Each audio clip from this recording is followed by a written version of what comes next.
André Luiz, no livro Agenda Cristã, nos diz: bela imaginação é trazer consigo maravilhoso castelo. Convém reparar, porém, com que imagens você povoa o seu palácio interior. Caros irmãos em Cristo, sejam todos muito bem-vindos à nossa Casa de Bezerra, virtualmente aqui pelo Facebook. Aqui estamos sempre para falar, sentir, refletir e nos harmonizar com o estudo do Evangelho de Jesus à luz da doutrina espírita. E é bom sempre lembrar que esses nossos encontros sempre tem um vídeo novo todas as quartas-feiras a partir das 10 horas. Você, quando quiser, pode compartilhar, divulgar, deixar os seus comentários aqui abaixo sobre o tema, que será um prazer mantermos esse contato.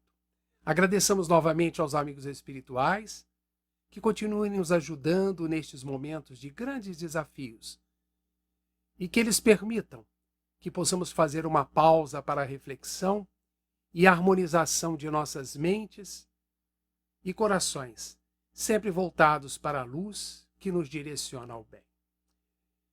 E hoje eu quero falar com vocês sobre um tema muito delicado, que é o suicídio. E um primeiro questionamento: quais são as causas do suicídio? Será que o homem tem o direito de tirar a sua própria vida? Quais são as consequências, à luz da doutrina espírita, deste ato fatal na vida humana? Como, então, devemos entender o suicídio sob a ótica espírita? Vamos voltar, irmãos, no tempo. Na antiguidade, os hebreus foram os primeiros, ou melhor, foram aqueles que menos cometeram o suicídio. Nos povos orientais, o suicídio é um fato muito vulgar e normal.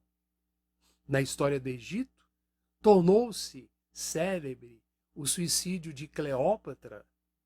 Lá, já mais à frente na Idade Média, felizmente o suicídio diminuiu, pois quem o cometesse não receberia à época as bênçãos da igreja.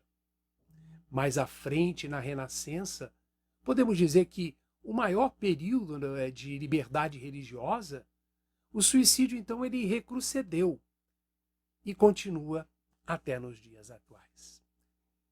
Vamos lembrar o mestre Kardec, que em Livro dos Espíritos, na questão 944, indaga aos espíritos reveladores: temos o direito de dispor da nossa vida? Simplesmente responde os espíritos a Kardec: não. Só a Deus assiste esse direito. Portanto, o suicídio é um ato de suprema rebeldia à vontade de Deus, no pensamento do nosso querido Espírito Emmanuel. O suicídio é a ação pela qual alguém põe intencionalmente termo à própria vida. E do ponto de vista da doutrina espírita, o suicídio é considerado como um crime, é contrário à lei divina. Ele importa numa transgressão dessa lei divina. É sempre uma falta de resignação e de submissão à vontade do Criador. E se fizermos uma busca de informações, vamos encontrar pesquisas que indicam que o comportamento suicida acontece em famílias, sugerindo-se que fatores, por exemplo, biológicos e genéticos desempenham um papel de risco. Alguns até dizem que pessoas nascem com certas desordens psiquiátricas, tal como a esquizofrenia, o próprio alcoolismo, o que aumenta, evidentemente, o risco do suicídio. Mas as causas do chamado suicídio patológico estão principalmente nas perturbações mentais, nas depressões graves, nas melancolias, nos desequilíbrios emocionais, nas obsessões, em vários delírios crônicos. Vamos lembrar que Há um psiquiatra americano, Carl Menninger, que ele nos diz que os suicidas têm 3 dimensões, inconscientes e que estão também interrelacionadas. Uma é a vingança ou ódio, que é o desejo de matar. Outra é em função da depressão, do desespero, que é aquele desejo de morrer. E por último é a culpa, o pecado, é o desejo de ser morto. E pesquisamos e vimos que o escritor francês Émile Durkheim, ele nos diz que tem vários tipos de suicida. O egoísta é aquele que se mata para sofrer menos. O altruísta é aquela pessoa que se mata para não dar trabalho aos outros. Geralmente são as pessoas de maior idade. Tem aquele chamado anônimo. É a pessoa que se mata por causa dos desequilíbrios de ordem econômica ou social.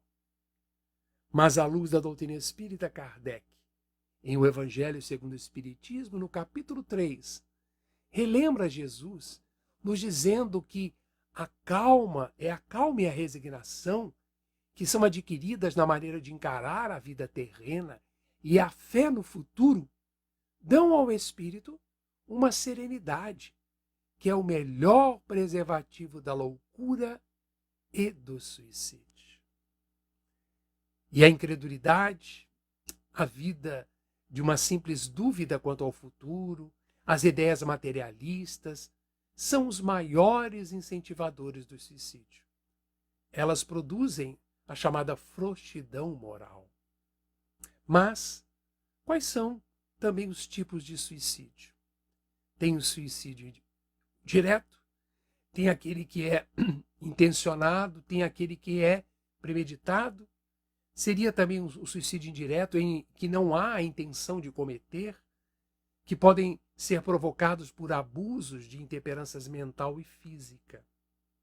Independente do tipo, vamos interrogar qual é o mais responsável por isso. Existem aqueles que reforçam que a responsabilidade é proporcional conforme a intenção e a consciência da prática do mal. Mas qual é a causa? Primeiro, é a falta de fé.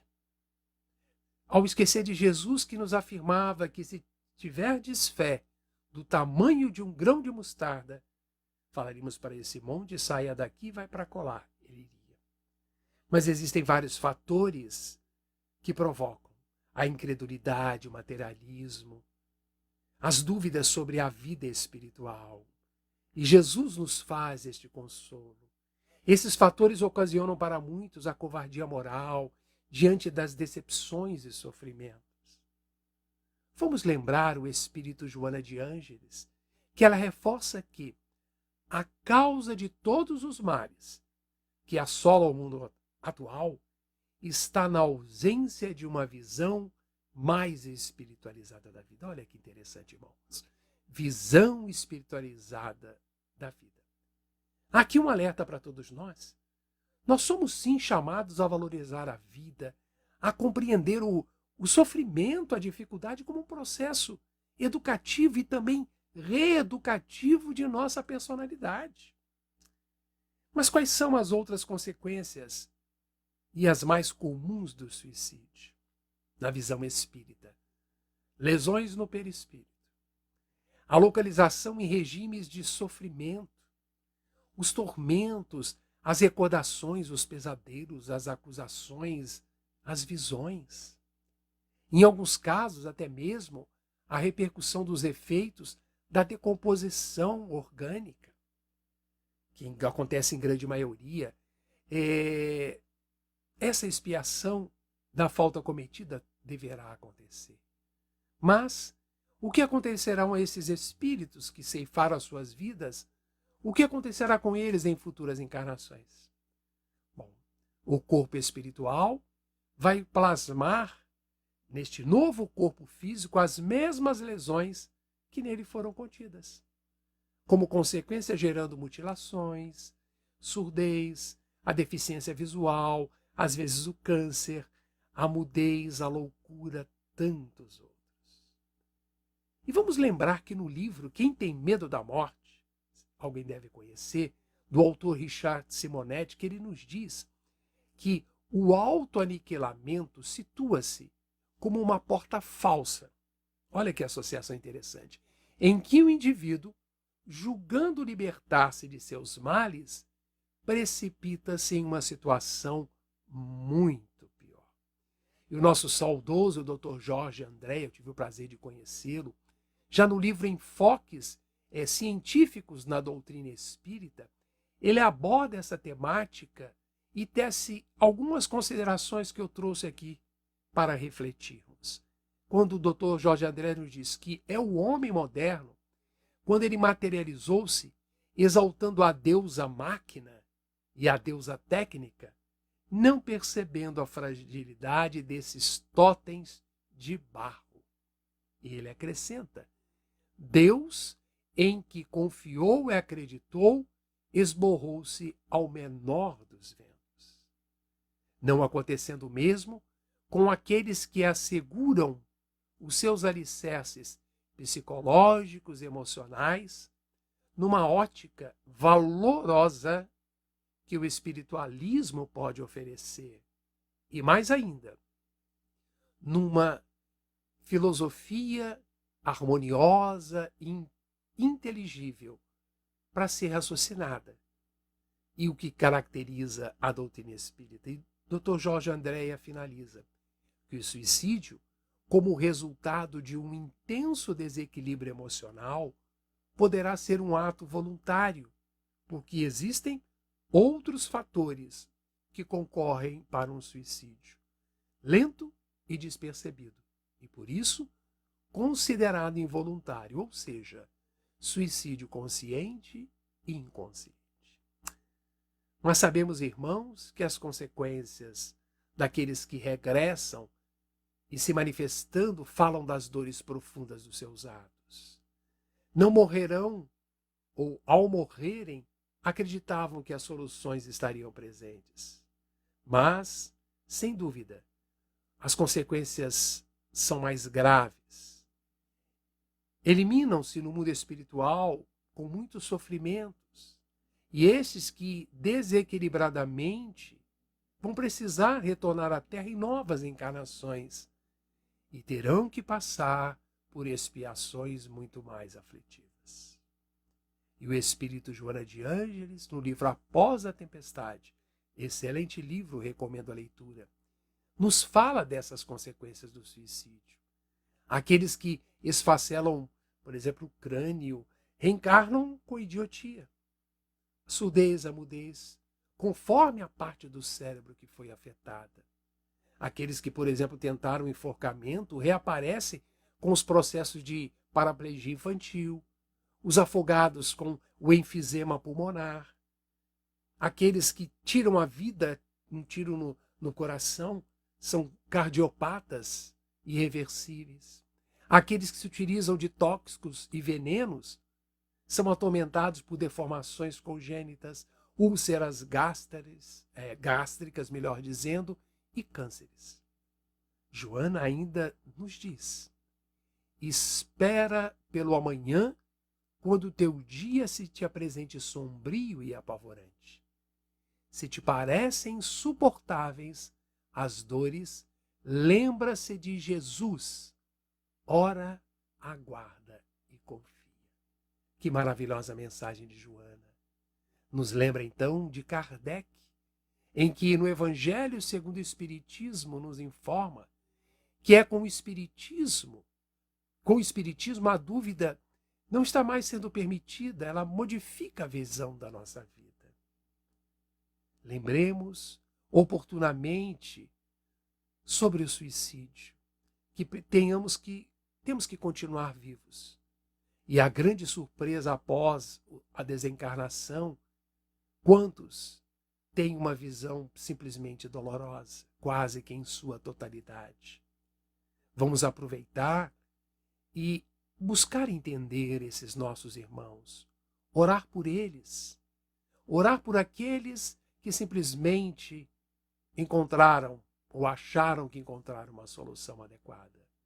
Vamos orar e vigiar, utilizando-nos da prece e da vigilância, para podermos assim aliviar muitos males do nosso pensamento. Quando então estivermos impulsionados a deixar de lado aquelas experiências que Deus nos destinou na vida terrestre, vamos recorrer à oração, ao trabalho, aos métodos de autodefesa, em auxílio da nossa fortaleza íntima, de modo a que possamos fugir do semelhante poço de angústia. Essa é a nossa realidade. Vamos, irmãos, enfrentar a nossa vida, pois não podemos ter outra, porque essa existência é única. Não sabemos quantas tivemos, quantas ainda teremos, mas ela não se repete. Lembremos-nos de que o problema pode não ser tão grave quanto a nossa imaginação pode ver.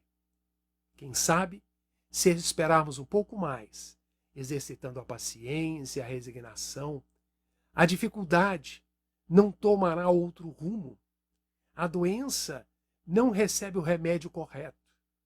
O desgosto talvez não tenha o consolo necessário. Depositemos, sim, a nossa confiança inteiramente em Deus.